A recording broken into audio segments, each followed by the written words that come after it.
by way of complying with the United Nations Standard Minimum Rules for the treatment of prisoners in the general conditions and procedures of detention. The basic human and material resources in detention should be improved upon and made accessible to all inmates, especially those living with physical or psychological disabilities, with facilities adapted to their peculiar needs and effective programs for the prevention of suicide or self-harm put in place, as well as thorough, consistent and independent medical examination of detainees from the outset of detention and throughout custody. Women are to be detained in gender-sensitive conditions, while juvenile offenders are to be separated from adult prisoners and convicted prisoners from remanded detainees, whereas children are to be released from custodial facilities. The UN Committee Against Torture further recommends a nationwide prohibition of death penalty for all persons under the age of 18, the commutation of all death sentences to life jail terms, and mandatory publishing of commuted sentences.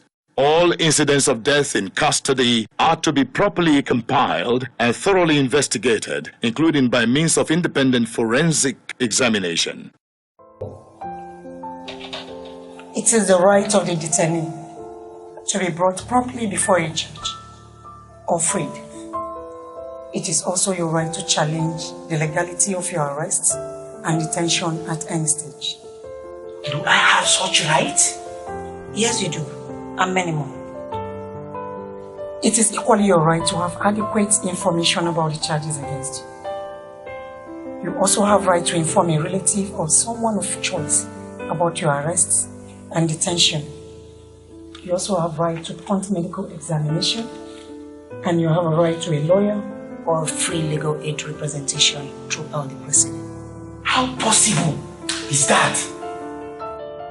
The human and financial resources needed for the proper functioning of all local branches of the Legal Aid Council be provided alongside the provision of the necessary technical and financial support to the police stations and places of custody to perform their obligatory duties and record all interrogations or questioning of detainees for future use, with regular training on relevant legal provisions and strategies to enable compliance and punishment for defaulting officials. The committee is urging the government to intensify efforts at combating all forms of sexual and gender-based violence, with steps taken to decriminalize voluntary termination of pregnancy in cases where it is not viable or as a result of rape, to enact the Violence Against Persons Prohibitions Act, as well as the Child Rights Act 2003 in the entire states of the Federation, and align the interpretation of its Section 11 with international standards to protect internally displaced persons, to eradicate female genital mutilation, and ensure effective investigations into all cases of gender-based violence with full compensation, Medicare, and counseling provided for the victims, while the perpetrators prosecuted and the outcome made public.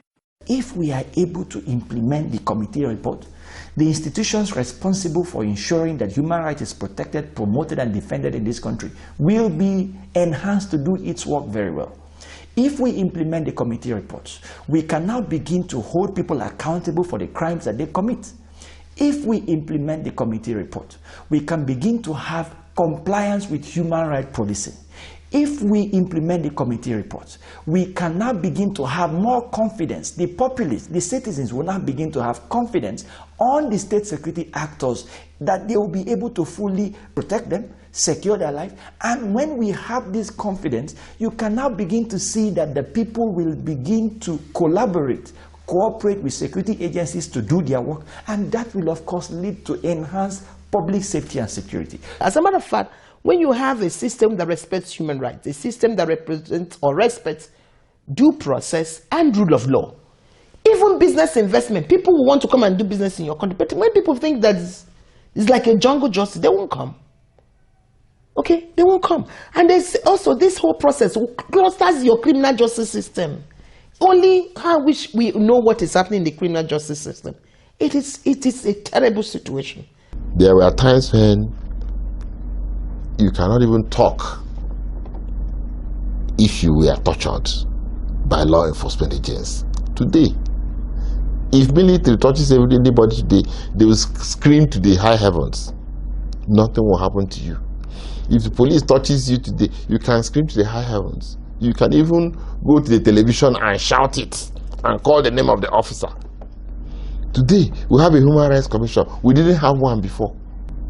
We have even done a public hearing where these officers were summoned. It has never happened before. The government itself has passed a law domesticating cats. What does cats say? That you should have a system in place, national preventive mechanism. We have the National Committee on Torture. We have developed guidelines for the implementation of the Anti-Torture Act, drawn by the Office of the Attorney General. These are milestones which is expected to reflect in the UMCAT reports.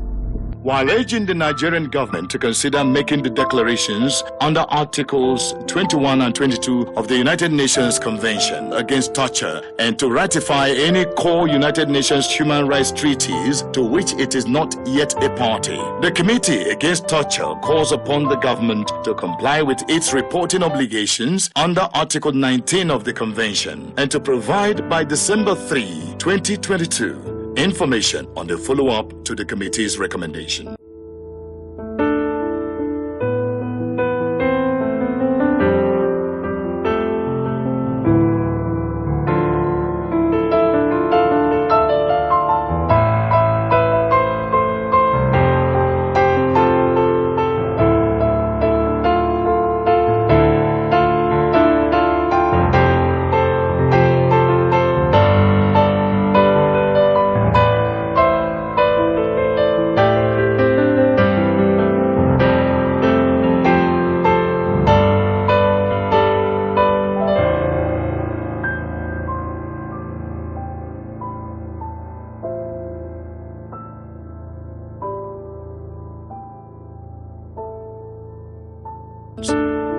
Brought to you by Prower with the funding support of IRCT.